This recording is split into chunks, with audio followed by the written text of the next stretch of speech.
Buenos días, profe. Mi nombre es María Fernanda Mora de Quinto E y hoy le vengo a hablar sobre el modernismo y el criollismo. El modernismo es una corriente de renovación artística que tuvo lugar desde finales del siglo XIX hasta mediados del siglo XX.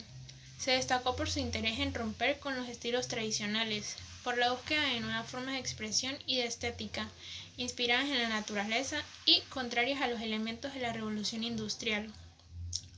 El modernismo trascendió principalmente como una corriente literaria, que junto con otras de sus disciplinas artísticas como la pintura, escultura, arquitectura y la música, buscaba conectar el arte con la naturaleza.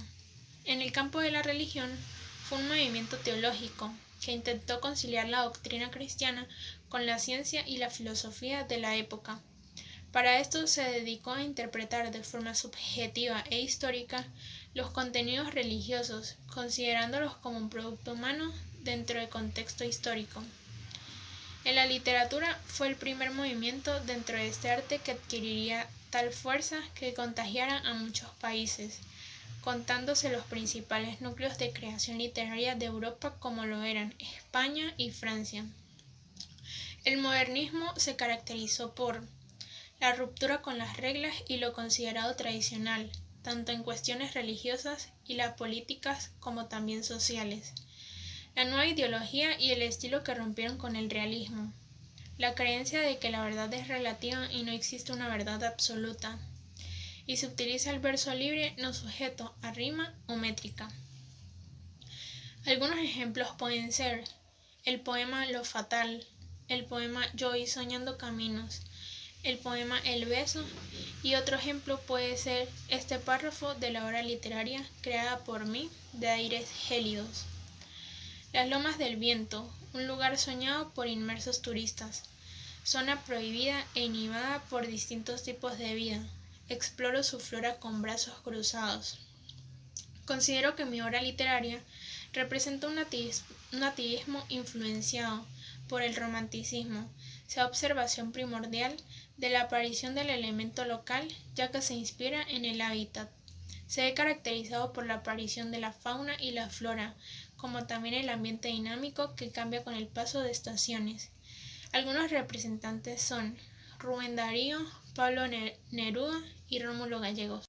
El criollismo se refiere a un movimiento de la literatura que surgió a finales del siglo XIX y se consolidó en los inicios del siglo XX, centrándose en las costumbres criollas.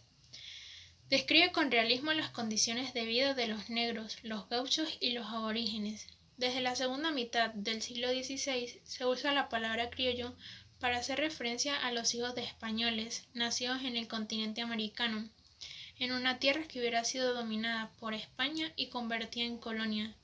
Se relaciona con otros movimientos literarios de épocas cercanas, como el americanismo romántico y el indigenismo, pero se diferencia de ellos ya que no solo se concentra en individuos, sino también en los paisajes y en el contexto social moderno que los excluye.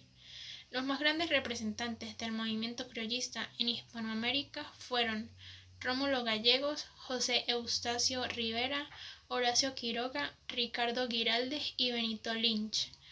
Algunos ejemplos de literatura criollista son Doña Bárbara, de Rómulo Gallegos, La Aborígene, de Eustaquio Rivera, Don Segundo Sombra, de Ricardo Giraldez, y Los de Abajo, de Mariano Azuela.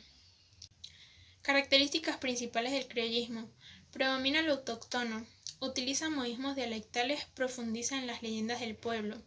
Surge como una oposición al exotismo modernista, con sus personajes desarraigados que pensaban con mentalidad de extranjeros. Como herencia del romanticismo, se aproxima al color local. Los aspectos lingüísticos del criollismo radican en la profunda y espontánea asimilación de la lengua indígena. Sus obras no se van a conformar con la sola finalidad artística, sino que aspiran a ser documentos socioecológicos del momento que vive el país. Gracias.